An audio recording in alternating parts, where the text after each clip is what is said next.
Hi friends, இன்றைக்கி நாங்களும் எங்கள் ஃப்ரெண்ட்ஸ் அண்ட் ஃபேமிலியோட ஹைதராபாத் ட்ரிப் போகலான்னு பிளான் பண்ணியிருந்தோம். இந்த ட்ரிப் நாங்கள் ஃப்ளைட்டில் தான் போகிறோம். இதுதான் என்னோடய ஃபர்ஸ்ட் ஃப்ளைட் எக்ஸ்பீரியன்ஸ். நாங்கள் ஹைதராபாத் போகிறோன்னு சொன்னதுமே இந்த வெயில் சீசனில் எதுக்கு ஹைதராபாத் போகிறீங்க அப்படின்னு கேட்டாங்க. ஆனால் நாங்கள் போன 3 நாளுமே மழை விட்டு பெஞ்சனால அங்கே கிளைமேட் ரொம்பவே நல்லா இருந்துச்சு. நாங்கள் எல்லாமே ரொம்ப நல்லா என்ஜாய் பண்ணோம். நாங்கள் இண்டிகோவில் தான் டிக்கெட் புக் பண்ணியிருந்தோம். நாங்கள் இங்கே காலையில் 8 மணிக்கு ஸ்டார்ட் பண்ணாங்க. 9 மணிக்கெலாம் ஹைதராபாத் போய் ரீச் ஆகிட்டோம். ஏர்போர்ட்லேருந்து டேரெக்டாக ஃப்ளைட் உள்ளே ஏறாமல் பஸ்ஸில் போய் ஃப்ளைட்டில் ஏறதுனால கீழே நின்று ஃப்ளைட் பக்கத்தில் ஃபோட்டோஸ்லாம் எங்களால் எடுக்க முடிஞ்சது.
நாங்கள் ஹைதராபாத் வந்ததுமே டே 1 ஃபஸ்ட்டு பார்த்தது சோமல்லா பேலஸ் தான்.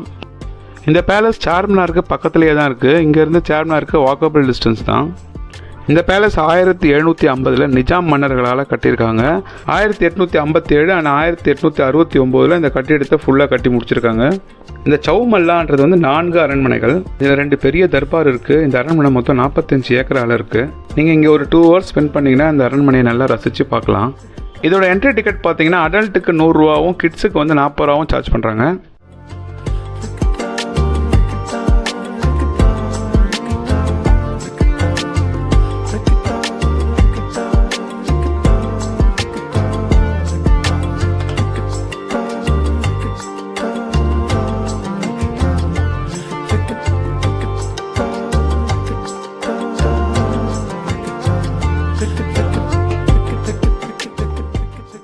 இந்த அரண்மனையில் பயன்படுத்தப்பட்ட பழைய பொருட்கள்லாம் இந்த டீ கப்பு, பிளேட்ஸு, இந்த மாதிரி நிறைய மற்ற எல்லா பொருட்களையும் அழகாக பாதுகாப்பாக நம்ம பார்வைக்காக வச்சுருக்காங்க. இங்கே நிஜாம்கள் காலத்தில் போருக்கு பயன்படுத்தின கத்தி, ஆயுதங்கள்லாம் இங்கே பார்வைக்கு வச்சுருக்காங்க. இதெல்லாம் பார்க்குறதுக்கே ரொம்ப பிரம்மாண்டமாக இருக்குது.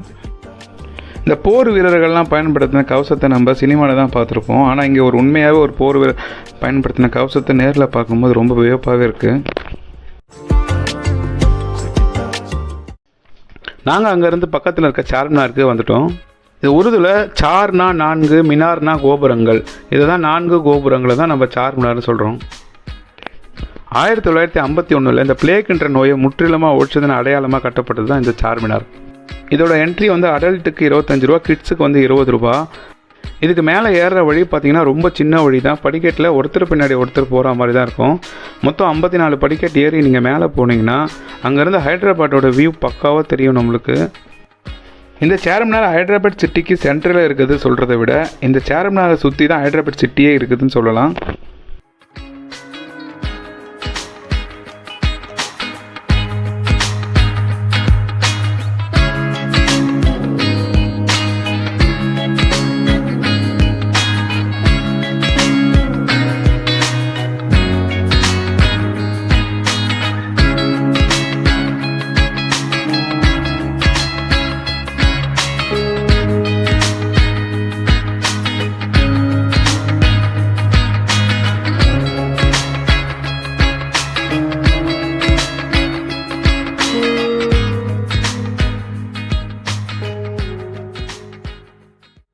இந்த சார்மினாருக்கு கீழே இருக்க கடைங்களை பார்த்தா நம்ம சென்னையில் இருக்க ரங்கநாதன் ஸ்ட்ரீட்டையும் சவுகாத்பேட்டையும் சேர்த்து வச்சு பார்த்த மாதிரி இருக்குது. இது லேடிஸ்க்கு ஷாப்பிங் பண்ணுறதுக்கு இது ஒரு பெஸ்ட் பிளேஸாக இருக்கும். இது நம்ம சென்னையை கம்பேர் பண்ணும்போது இங்கே எல்லாம் விலை கொஞ்சம் கம்மியாகவே கிடைக்குது. என்ன ஒன்று, இந்த கூட்டத்தை தாண்டி உள்ள சார்மினாரை பார்க்க வரதா கொஞ்சம் கஷ்டமாக இருக்குது. இந்த சாமல்லா பேலஸையும் இந்த சார்மினாரையும் பார்த்து முடிக்கிறதுக்கு எங்களுக்கு ஈவினிங் 5 மணி ஆகிடுச்சு. நாங்கள் அதுக்கப்புறம் போய் லஞ்சு சாப்பிட்டு ரூமுக்கு போயிட்டோம். இந்த டே 1 இதோடு நாங்கள் முடிச்சிட்டோம்.